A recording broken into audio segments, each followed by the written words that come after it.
Okay. Good evening, everyone. So my name is Courtney, and I'm going to be talking about concentration and listening skills. Okay, so first let me talk about the concentration and listening skills for a little bit. So I personally have problems with concentrating and listening, especially during online school and even when I'm actually in class, because now while I'm in school, I'm doing half school and half online. So I go to school for 3 classes and then I go home and I have to do online classes, which is very interesting because it gives me a perspective from 2 different views. So you can go on to the next slide now.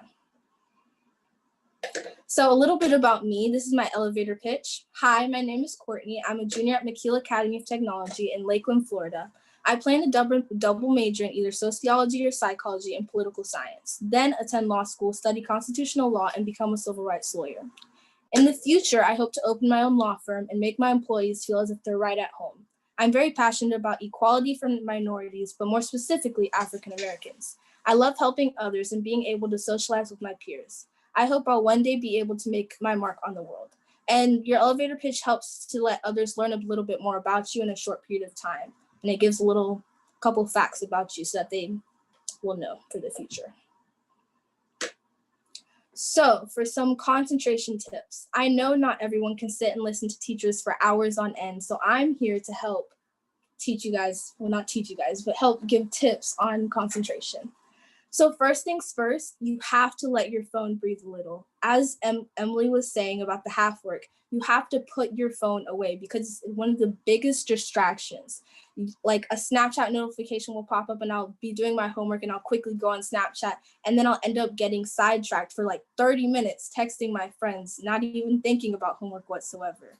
But you have to put your phone aside, put it on do not disturb, and pay attention so that you can properly get all the information that your teacher is trying to let you know.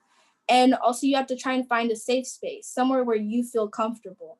As Emily was saying once again, it's really nice to sometimes switch it up because sometimes you do get bored with one space, but being able to find that space where you're able to do your homework and sit and actually concentrate is key to learning online because you have to be free of the distractions, whether it's people, your phone, or anything around you. And even if you go outside just to sit and do work, it's way better than to have constantly being distracted and not being able to learn. And don't stray away from the routine that you used to have before online classes came along. Because a lot of people, including me, will just hop right out of their bed right after they wake up, go wash their face, brush their teeth, and then boom, try and lay in their bed and listen to the teacher teach. But that's not going to work because I fall asleep in like 2 seconds trying to do that. Because honestly, I don't really like school, but you have to learn to help you for the future and college and life, and it's just important to learn. So I know that in order to stay awake and properly gain all that knowledge that my teacher is trying to give to me, I have to find my safe space. I have to set up my computer. I have to write down notes. I have to get ready properly. Even putting on my uniform sometimes helps. Sometimes feel like I'm inside of class so that I can actually pay attention properly. And find whatever allows you to stay awake and attentive. So sometimes it's coffee for some people, sometimes it's tea, candy, fruits, something that will make you stay awake and actually pay attention in class. And by the way, these are in no specific order, so you can do them however you'd like. And I know that these are, I'm still on the slide. And you have to also try and participate in whatever your class is doing. So try and ask questions, make comments. And if you're a visual learner, try and unmute yourself, talk to your teacher a little bit, tell him or her to write on the board or draw pictures or something to try and get yourself in that feel that you're in class. Because if you don't feel like you're in class, then you're not going to be interested in learning because you'll feel like, oh, I'm at home, it's nothing special. So you have to try and put yourself in that environment and set goals for yourself and maybe even give yourself some incentives to reach that goal. So personally, I know I love food. So if I'm learning and I'm in like math class, for example, I don't like math, but I know it's important to learn because you're going to need math sometime in the future.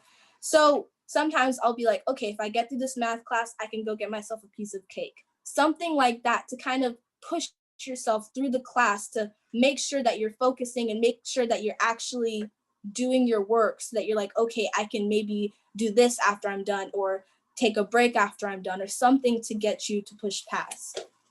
You can go to the next slide now. How to improve concentration and focus. So here are some fun ways to make concentrating a bit more interesting. So these are some ways that I use to maintain or improve my concentration. The first and most important thing is to have a proper sleep schedule, which I know is probably the hardest thing to do for teenagers because I can't even do it myself. I can never stay on a proper sleep schedule, no matter how hard I try, but I know it's extremely important to staying concentrated and focused and gaining all of that knowledge that you need. And you can also use certain games to train your brain, like Sudoku, crossword puzzles, chess, jigsaw puzzles, things like that. And you don't necessarily have to go out and buy one from Dollar General. You can get it on your phone. Your phone gives you access to all sorts of different things. And I know before I said not to use your phone as a distraction, but you can use this outside of school, like just to keep yourself on track. For example, during the weekends, nobody likes doing homework on the weekends. So maybe try and play a Sudoku game to make sure that you can kind of keep your brain working. And if you ever begin to feel stressed or irritated during class, simply just take a break. And by break, I do not mean end the Zoom call and go and play Among Us with your friends or go to sleep. I mean, take a break by still listening to your teacher, but getting away from that space for a little bit and maybe meditating or exercising, but stay in that same area so you can still kind of hear what your teacher is saying. But I know sometimes your brain goes on overload and you can't exactly take in all of that knowledge at the same time. So you try and take it in, but it's just not staying. So sometimes a break is better than trying to push yourself past what you're capable of. And meditating, exercise have a very positive impact on these factors. So if you want to, you can try and do that as well. And listening skills, this is going to be pretty short and sweet because with listening skills, it's really one or like all or nothing. So you have to make sure your volume is up and actually try to be attentive, because if you don't want to learn, then you're not going to. If you don't want to listen, then you're not going to gain that knowledge. You simply have to be willing to learn in order to gain what you need to gain. And listening revolves around students having the willpower to try. If you're not going to try, then you're not going to learn.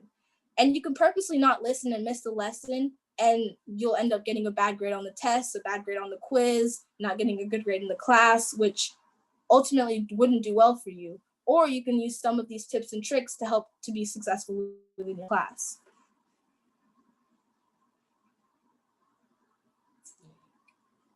And also there are some communication tips. This isn't necessarily part of my lesson, but I know this is very important to me, and it's a very key aspect of online learning still.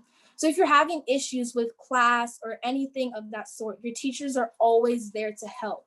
However, communication is key. Most teachers aren't just going to know, you have to reach out. For example, if I'm having an issue in one of my classes, if I'm having trouble in math, I can't just be like, oh, Mr. Flick, he's gonna know that I'm in trouble. He's just gonna be like, oh, Courtney, like, what's wrong? But he's not gonna know that. He has hundreds of students that he has to tend to. You have to reach out to them and make sure that you're actually trying to show that you're having issues so that they'll actually put in some effort to help you. Because if you don't show that you care, then they won't show it either. You always have to give your teachers the benefit of the doubt because, as I said before, they have hundreds of students that they're trying to help. So if you need something, you have to be persistent and 100% on top of things. Because sometimes teachers don't even see their emails, and you email them, oh, 2 or 3 days pass, and you still haven't heard from them, and you're just like, oh, they don't care, they're just purposely ignoring me. No, they're just really busy, and you have to just email them again, or even try to find someone else to help you.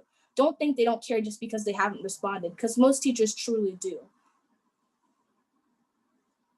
And that was everything. And if you have any questions that you would like to ask, you can. And that would go for all three of us if you have any questions. Thank you.